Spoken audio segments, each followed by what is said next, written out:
Casinos make billions every year, but there are certain things players do that absolutely drive them crazy. Today, we're counting down 10 strategies that casinos hate. Some are simple tactics anyone can use. Others are advanced techniques that can even get you banned for life. Let's get started. Number 1. Card counting. Card counting is one of the most famous advantage play techniques in blackjack, and casinos absolutely hate it. Here's how it works. You track the ratio of high cards to low cards remaining in the deck. When more high cards are left, the odds shift in your favor and you increase your bets. When more low cards remain, you bet the minimum.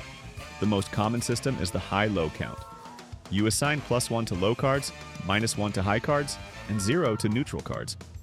As cards are dealt, you keep a running count in your head. The famous MIT blackjack team used this technique to win millions of dollars in the 1990s. And here's the thing, card counting is completely legal. You're just using your brain to track publicly visible information. But casinos are private property, and they can ban you for any reason. If they suspect you're counting, they'll ask you to leave, shuffle more frequently, or ban you entirely. Some casinos even share information about known counters. So while you won't get arrested, you might find yourself unwelcome at casinos across the country. Number 2. Taking advantage of promotions and bonuses. Casinos offer promotions to attract customers, but they hate when you actually use them strategically. Welcome bonuses, free play credits, match play coupons, and loyalty rewards are designed to get you in the door. Most players use these promotions and then keep gambling until they lose everything. But smart players do something called bonus hunting.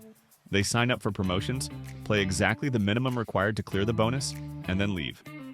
For example, if a casino offers $50 in free play, an advantage player will use it on the lowest house edge games, maximize their expected value, and cash out. Some even travel to multiple casinos to collect different sign-up bonuses. Online casinos struggle with this the most. They offer generous bonuses to compete, but professional bonus hunters can actually make consistent money. Casinos have responded with more restrictions, higher wagering requirements, and tracking players who only show up for promotions. If you're identified as a bonus hunter, the good offers will dry up fast. Number 3. Playing only low house edge games. Every casino game has a built-in mathematical advantage for the house called the house edge casinos hate, when you only play games where this edge is smallest. Blackjack with proper basic strategy has a house edge around 0.5%. Baccarat's banker bet is about 1.06%. Craps pass line bet is 1.41%. Compare that to slot machines, which can have house edges of 5 to 15%, or American roulette at 5.26%. Smart players stick to the games with the best odds. They avoid the flashy slots, the tempting roulette wheels, and the complicated side bets. They play straightforward blackjack or baccarat, make the mathematically best bets, and give the casino the smallest possible edge.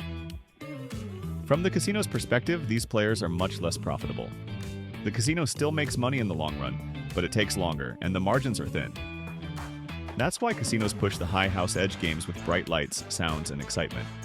They're trying to lure you away from the smart bets. Number 4. Not drinking alcohol.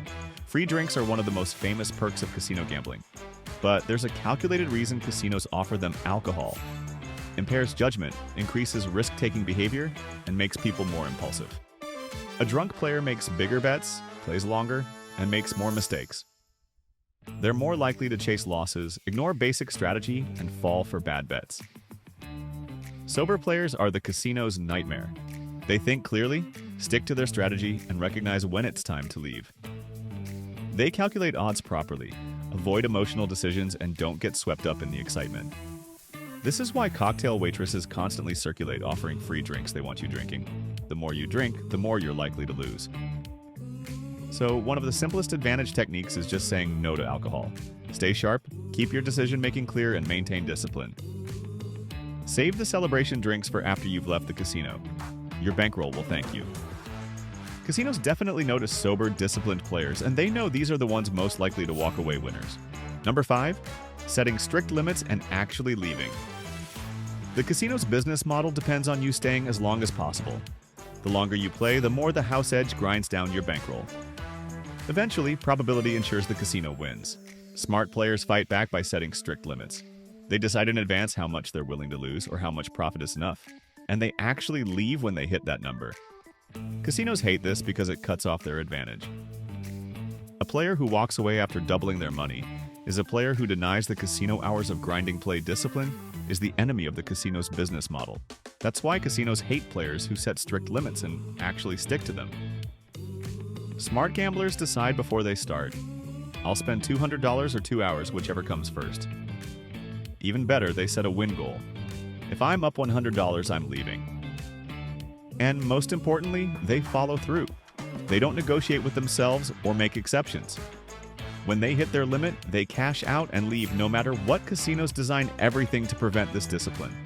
No clocks on the walls, no windows to show if it's day or night. Free drinks to lower inhibitions. Comfortable chairs to keep you seated. The exit is always far from the gaming floor. They make it psychologically hard to leave, especially when you're winning. The most dangerous thought in gambling is just one more hand. Disciplined players who can walk away are the casino's worst enemy because they're the ones most likely to leave with casino money. Number 6. Hole carding. Hole carding is a legitimate advantage play technique where you catch a glimpse of the dealer's face-down card.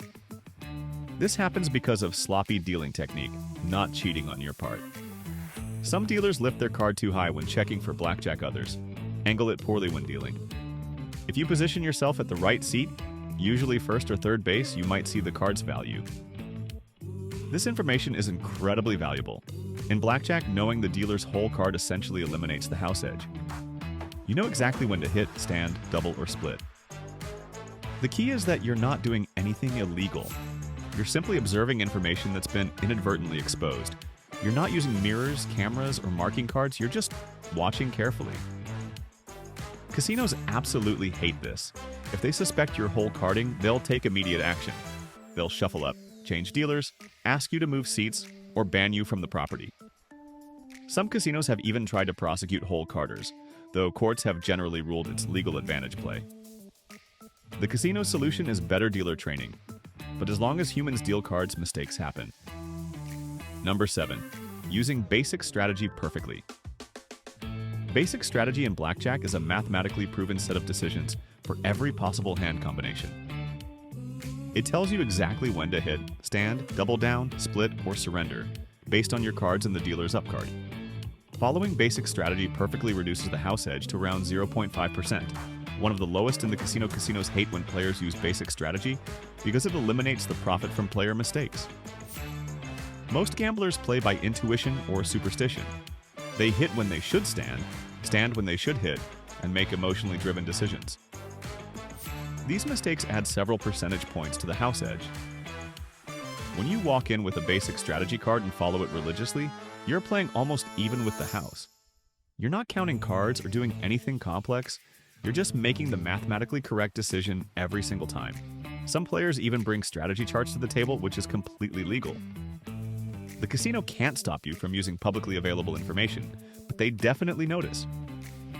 Perfect basic strategy players combined with good rules and promotions are barely profitable for the casino. Number 8. Playing slowly and betting minimum. Casinos make money through volume. The more hands dealt per hour and the higher the bets, the more profit they generate. This is why they hate slow players who bet the minimum. Think about the math. If the house edge is 1% and you're betting $10 per hand, the casino expects to make 10 cents per hand. If 60 hands are dealt per hour, that's $6 expected profit. But if you play slowly, take time to think, chat with other players, and drag out each hand, maybe only 30 hands get dealt. Now, the casino's expected profit is cut in half. Minimum bets also hurt their bottom line. High rollers betting hundreds or thousands per hand generate massive profits even with a small house edge. Minimum bettors generate pennies. Casinos want fast action and big bets. That's why they hate players who deliberately slow down the game, take forever to make decisions, and consistently bet table minimums. Some casinos even implement policies against excessively slow play. Time is money, and slow players waste the casino's most valuable resource. Number 9. Not using a player's card. Every casino pushes their player's club card. They offer points, comps, free play, and other rewards to track your gambling. On the surface, it seems like free benefits, but there's a strategic reason some advantage players never use them.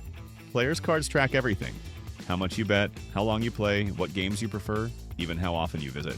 Casinos use this data to profile you, adjust offers, and encourage more play. By refusing to use a card, you stay anonymous. You avoid being tracked, avoid targeted marketing, and sometimes even avoid being flagged as an advantage player. Casinos hate this because it robs them of their most powerful tool: information. Casinos track everything: how much you bet, how long you play, your win-loss record, even which games you prefer. All of this builds a detailed profile of your gambling behavior. And here's the catch: that information often gets used against you. If you're a consistent winner, you'll notice fewer comps, weaker offers, and sometimes even extra scrutiny. Advantage players who use loyalty cards make it easy for casinos to identify and ban them. Playing anonymously makes you harder to profile. Without a card, you're just another face in the crowd. The casino can't build a database on you, can't track your wins, and can't flag you as an edge player. Sure, you sacrifice free rooms and buffet comps, but you gain invisibility. For recreational players, loyalty cards are worth it. But for anyone playing with an edge, staying off the radar has real value. Casinos hate this because their entire loyalty program depends on tracking and profiling. Number 10. Team play and signaling. Team play takes advantage gambling to another level, and casinos despise it. The classic example is the blackjack team. One player acts as a spotter, betting minimum while counting cards. When the count becomes favorable, they signal a big player to join the table. The big player bets large only when the odds are in their favor. To the casino, that big bettor looks like a reckless high roller. They don't see the counting because the player just sat down. Meanwhile, the spotter looks harmless. This coordination allows teams to maximize profits while minimizing heat. Poker teams use similar tactics. Sharing information, soft playing each other, and splitting profits. Roulette teams have studied wheel biases or even used hidden computers. The key is teamwork. Together, players can cover more tables, share bankrolls, and execute strategies no solo gambler could manage. Technically, none of this is illegal. There's no law against people working together. But casinos absolutely ban entire teams once they spot the coordination. They share information across properties, so once you're identified, you're done at that casino, and probably many others.